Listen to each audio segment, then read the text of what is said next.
Eto ba? Punta na rin natin. Aray ko. Etong ngiting aso, mga kababayan, plastic. Bipisaran nyo, hindi na masaya. Picture sa baylayas. Aray ko.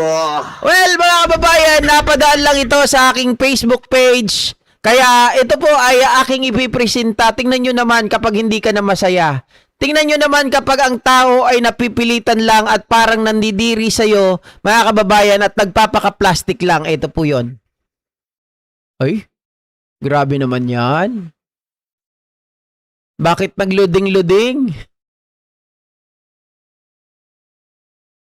Saklap.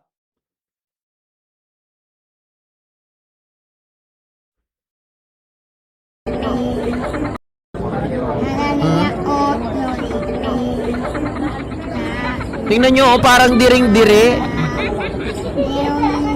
Oo. Sabay layas. Oo.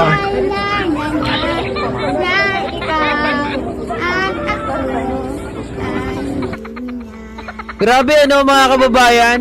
Hindi mo tingnan mo. Oh. Aray ko. Talaga nga, yung mata parang sabog eh. Oo.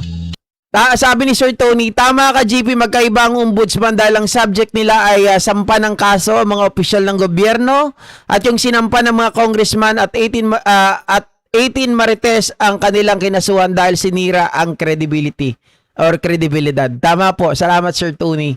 'Di ba? O eto, balik tayo kay Sara. Tingnan niyo yung mukha niya, mga kababayan. Talagang diring-diri. Wala man lang alam mo yun, affection, wala man lang pagpapasalamat, hindi man lang niya na-appreciate yung mga taong nagpapapicture sa kanya.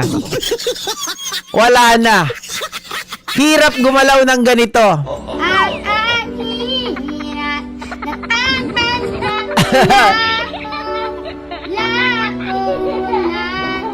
Tapos iboboto nyo pa yan, nandidiri sa inyo, hindi man lang umakbay, hindi man lang ilapit yung muka. Di ba? MCS, Happy Father's Day. Saan nakatingin yan sa camera? Hirap na hirap eh. Oh.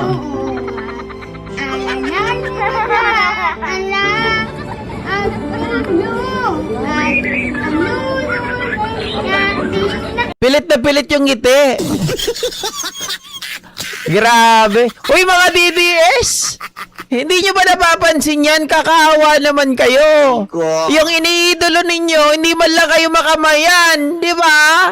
Tapos, baliw na baliw pa rin kayo kay Sara. Oh.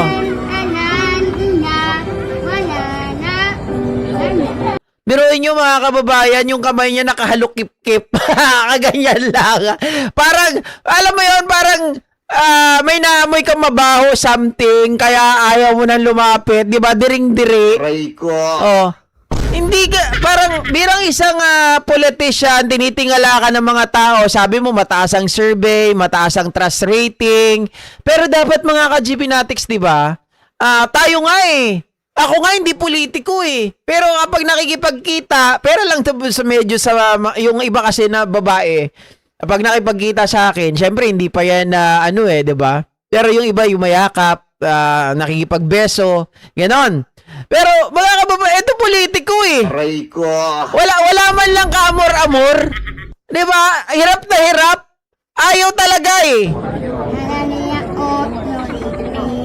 Oh.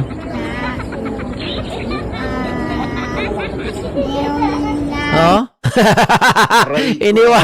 iniwanan, kawawa naman yan. 'Di ba? Pag ako yan, mga kababayan, magbabago kaagad ako ng isip, sasabihin ko ganito pala tong bruha na to. 'Di ba? Suplada. Kahit sana naman sabihin natin, wala ka sa mood, meron kang period, 'di ba? Pero dapat mga ka-GP Natics, yung effort, 'di ba, ng mga tao na nagmamahal sa iyo, sana pusuklian mo rin kahit papaano.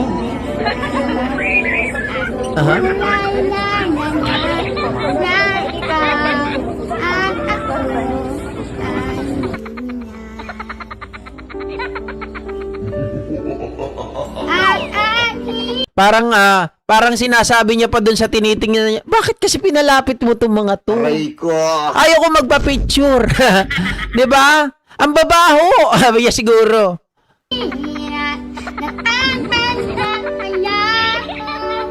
Malayong malayo sa mga Marcos. Malayong malayo sa mga Marcos.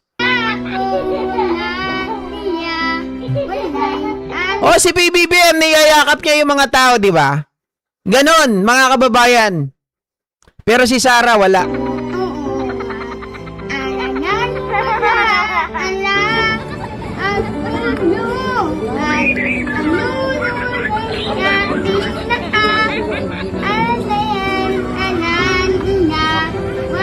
Tingnan mo, talaga yung kamay hindi man lang niya may yakap, hindi man lang niya may hawak. Talagang, ganun lang talaga parang statwa. Malapit na po kasi yung time na uusgahan na siya kaya yang hiya talaga. Aray ko. Pilit na pilit mga kababayan. Anyway, yan lang naman. Kumbaga para sa akin, bakit ganito? Deserve ba ng mga tao na ganito yung klase na ipapakita mo?